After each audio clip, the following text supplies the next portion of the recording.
Today is Saturday, April 5th. Right now it's the weekend, so markets are closed. I'm just going to do a recap of the events that happened this week and also my trades that happened last week. So the markets were very volatile on Thursday and Friday of this week, if you haven't already checked in by now. But yeah, it was because of a lot of the tariff news coming out of the US. The Trump tariffs were announced, and it looks like the market reaction was greater than expected. So I'll take a look at most of the major gold and currency markets. So to start off with gold, even gold sold off a lot this week. So looking on the daily chart, this was Thursday, and then this was Friday's candle. So Thursday's candle was pretty much a doji, but very volatile. The range, as you can see, is very high, with the high being 3,170 almost, and then the low penetrating the Tenkan Sen for 3,054. So that was the day of the announcements on, I believe, April 2nd, reaction to the April 2nd news. And then Friday, gold sold off even very heavily with the rest of the markets. So I was not really trading on Thursday and Friday. I had already closed my positions. So let me show exactly where I closed my positions on gold. So I'll start with the 1 hour chart. So yeah, if you recall, the last trade I took was a buy trade when the price broke out in the Tokyo session on Monday, March 31st. So I was buying this triangle breakout here. So when it broke out of 3,127, this was actually a pretty big bet for me. I'm pretty happy with how I exited this trade as well. I risked almost 2% on this latest bet here on a continuation move, but I was very careful going into this trade. If you recall that I mentioned in my last video, I thought there would be a high chance that gold could retrace on the weekly chart.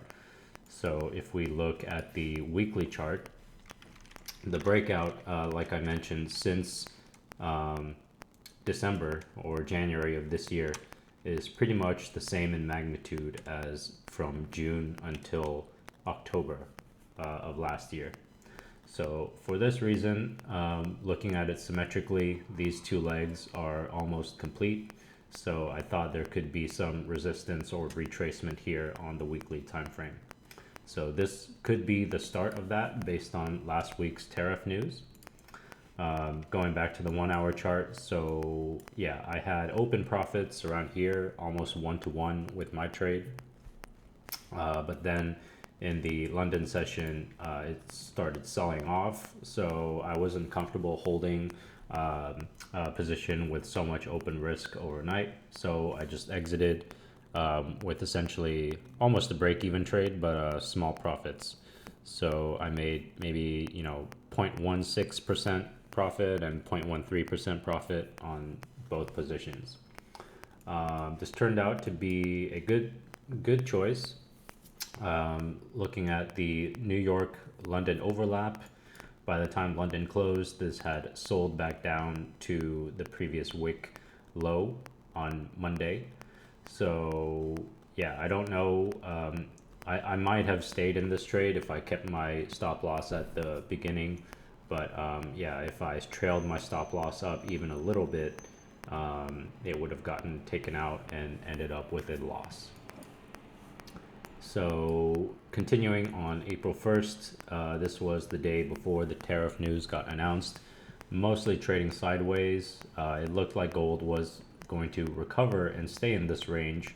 And then it even looked like it was breaking out on the tariff news. So the tariff news got announced right at the end or the close of the New York trading session. So there was a lot of volatility at that time. So you can see on the 15-minute chart here, a lot of wicks up and down. So it sold off initially, gold came back, and then yeah, this was a very high volume trading time frame of maybe 45 minutes, and then it appeared to break out again into the Sydney and Tokyo session. Now, I didn't really chase this move for the reasons on the weekly time frame that I mentioned, but also looking at the 4-hour chart, I wasn't comfortable with this setup. So even just looking at the 4-hour chart, before there was this horizontal consolidation for maybe about 45 candles, 44, 45. And if you look at the consolidation from here, it was maybe less than half of that. So that wasn't really an edge for me to buy this breakout here. I thought it would at least have to get closer to the Kumo on the 4-hour chart before making a decision to break out again. So yeah, I didn't really chase that move, and as it happened, it did not break out. So on Wednesday, it sold off again in the Asian session, going back into this range, and then once London opened, it sold off a lot more. So up until this point, I'll just hide all these bars here, but yeah, up until this point, I knew something was wrong in the markets. You usually would not have such a volatile move in the opposite direction if the market was trending. So at best, there would be another equally volatile move in this range right here, but it's to me, it's for sure not trending anymore, at least in the 1-hour and 4-hour time frames. So New York came about. There was some more volatile action in the upwards direction. We made it back to about 31.30, but I was for sure not considering to trade gold anymore. So yeah, Thursday came about, Asian session, not a whole lot, just kind of floating down, and then yeah, Friday was the big sell-off along with all the markets here. So gold has now retraced completely back to the previous breakout level, we'll say on the 4-hour chart. So the previous horizontal trading range was at just 3,000. So yeah, that's where we closed on Friday. Now it's hard to tell if the daily or weekly chart will continue. So daily chart, it looks like it is pausing above the Kijun-sen here, but yeah, these breakouts are getting a little bit shallower in terms of magnitude. So we can see in the daily chart, this breakout was about 165, 5%, and this one was about the same if you measure to the tip of this wick here.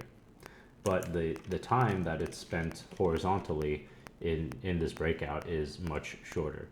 So we got, I think, yeah, 12 bars of horizontal time from consolidation to consolidation, but now this one is for sure less, maybe only seven bars.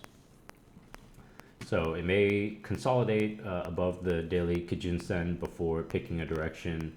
Again, it's not guaranteed to break out. It could go down.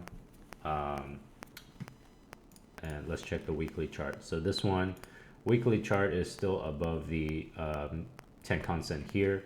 It could bounce or interact with the Tenkan-sen before picking a direction, and that would be the daily Kijun-sen. So yeah, very big moves in gold relative to the gold markets itself. Pretty much across all the currencies, this move was mirrored, except for AUD. Australian dollar, I will talk about that next, but yeah, Aussie dollar has been a big loser after the US tariffs were announced. But quickly before that, let me check silver. So silver usually is more volatile than gold, but mirrors the same direction. So the sell-off in gold, it's the same sell-off in silver, but putting it into context, it has sold off from the $34 level back down below the monthly Tenkan-sen. So the monthly candle, it's not closed yet, but it could, retrace and bounce above it. So I'll just look at the weekly chart for now. So the weekly chart, it looks like this trend is asymptotically slowing down. So we are touching the weekly Kumo right now. We'll see if it can stabilize above this long-term mean.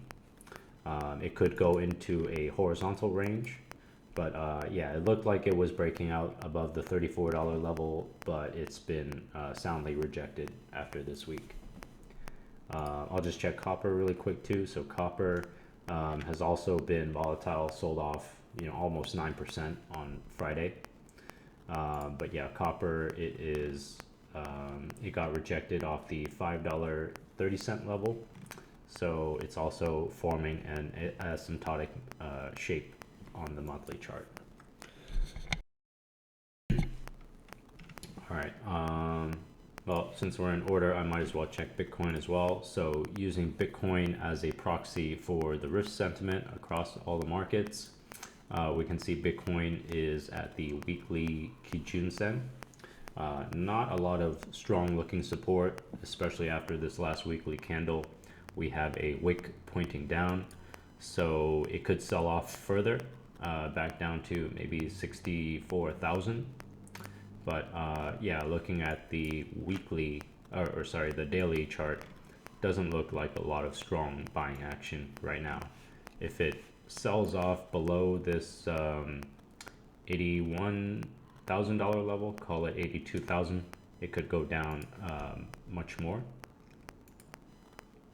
But yeah, it'll be interesting to see how far it goes. If it does sell off, if it'll be supported by this rising trend line, or if it'll just go straight down to the weekly Kumo.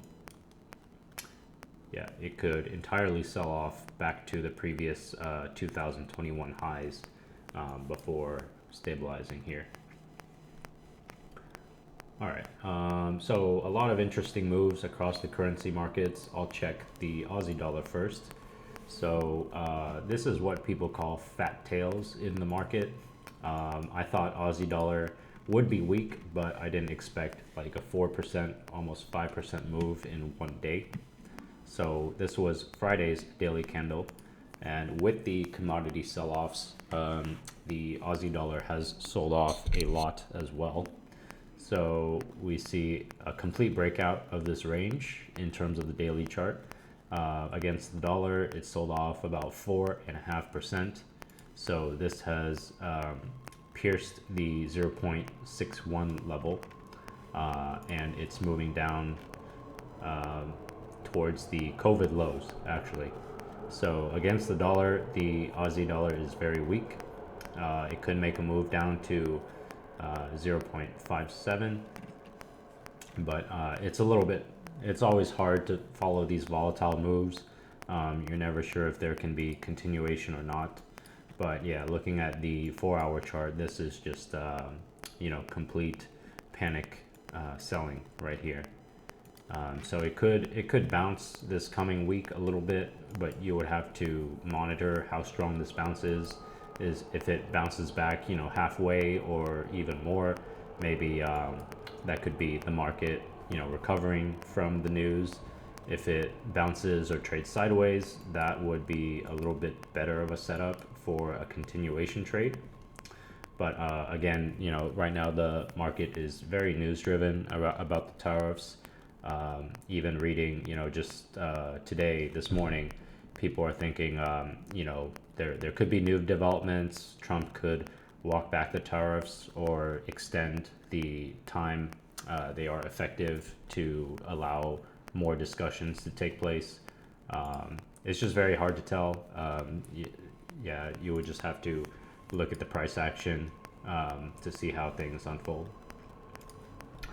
So AUD CAD, similar move. So it sold all the way down to the low here, 0.859. AUD JPY, also a very large move here. AUD Swiss franc, huge moves as well. Wow, AUD Swiss franc is below the COVID lows already. So COVID spike low was 0.534. So we are well below that right now. And this is the monthly chart, just for comparison. All right. With that, speaking of JPY earlier, JPY not a lot of moves. It has relative strength against the other currencies right now. BOJ could be holding rates steady or even talking about hiking them. But whatever the news is, right now the markets are a little bit up for the JPY. All right, checking the euro. The euro has surprisingly been strong. I wasn't really looking to trade it, but it's been strong against the dollar. So Friday it sold off against the dollar a little bit, but it's still hanging out at the highs here, trying to test the 1.1 level. Let's check the euro pound. These are usually very similar moves, but against the pound it did gain a little bit on Friday. Euro yen trading mostly flat on the weekly time frame still. Look at euro AUD. This one has just completely ran away. The fat tail of all fat tails, I would say, in the last few weeks. So yeah, on the monthly chart, yeah, you can see, usually it's not very active, but this current month and the last month, it's completely broken out of the 1.67 horizontal level, and it's testing this this wick here made back in March of 2020. So yeah, again, with these spike moves, it's hard to continue this trade. It could, go up or sell off at any point, just because the move has been made already. But if you were watching these kinds of markets closely, this, again, the reason why people call these a fat tail is, for the amount of risk you took. Let's say you traded the breakout on March 3rd, and you bought Euro AUD, and you put a risk level right here below the previous low. Well, for this kind of a move, you would have been compensated like 3-to-1, maybe 4-to-1 already. So we'll just measure like how much this is. So let's say you bought at 0.68. Let's make it a round number.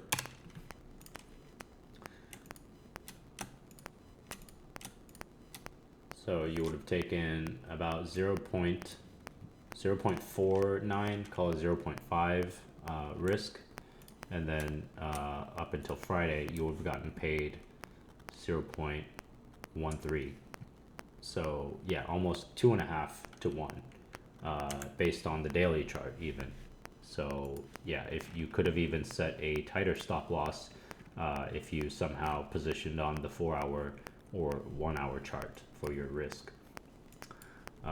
Again, there's no telling when or how these kind of fat tail moves might occur, but if you manage your stop loss, it will happen eventually.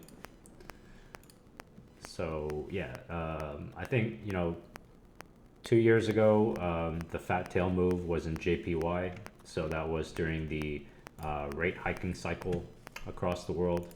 So you can see this fat tail move on the JPY was even on the weekly time frame. So all of this from USD JPY 116 all the way up to 150, this was a fat tail move. Yeah, it's just very, very hard to tell when these will happen. Again, it was trading sideways for essentially decades, and then yeah, this yen carry trade just took off out of nowhere, seemingly out of nowhere. But if you were paying attention, you would have gotten some very nice gains here. All right, why not check the USD against some exotics? Let's check it against some Asian currencies just to see what countries, that are not really involved in trade with the US has been doing. So USD Thai baht, not much action, mostly hanging around the midpoint of the monthly chart. Let's check USD Singapore dollar. This is also pretty much trading flat. Actually, there was a talk that came out from the Prime Minister of Singapore. I think there is right now a 10% announced tariff against Singapore as well. But that Prime Minister pretty much did not announce any retaliatory tariffs. As a small nation like Singapore, they would obviously prefer to keep neutral in these kind of conflicts. USD Korean won. This is an interesting setup on the monthly time frame. So for 1, 2, 3, 4, 5 months, the USD won has been hanging around 15,000. So this could be another breakout, especially since it's not selling off at the previous high. Yeah, even after last week, USD sold off against the won, but recovered to almost the same level. So yeah, Korea could be one of the weaker currencies against the dollar if you decide to try and trade that. Let's check any other interesting ones. Yeah, Argentina has, they've already agreed to zero tariffs with the U.S. Seems, as a background, Milei and Trump are very aligned on initiatives behind both their countries. But the peso has other issues other than just tariffs. So this is definitely an exotic currency. Let's check USD Chinese yuan. Again, the yuan is kind of pegged to the US dollar, so there's usually not too much of a move. Let's check USD lira. Again, this is also a very thinly traded market in terms of currencies. Let's check USD NZD. Okay, this one is similar to the USD Korean won. So New Zealand dollar, again, one of the less traded currencies, but it's also forming a breakout move in the monthly chart. Let's check USD CAD. I don't think I looked at that one yet. So the monthly chart, it is stabilizing above here. So there could be, a recovery and then a breakout. And then dollar Mexican peso, it's kind of similar. It's hanging around at the Kumo level for the monthly chart. But the fact that it has not sold off sharply at the Kumo level, there's no resistance. It could mean that it could break out in the next coming months here. So as you can see, a long-term trend, the dollar usually gains against the peso. There was a very pronounced move during COVID, sold off again, but now it's recovered to essentially the same levels if you just take out this COVID move. Dollar Swiss franc, I think, yeah, there was a couple of strong sell-offs. What was this? March 3rd and then March 31st.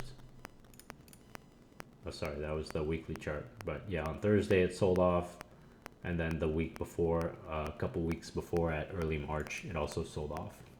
But in the broader context, USD Swiss franc, it was in a horizontal trading range. So it could go down a little bit more to test 0.84. But yeah, it looks like from this, there were some early profit takers on Friday as well.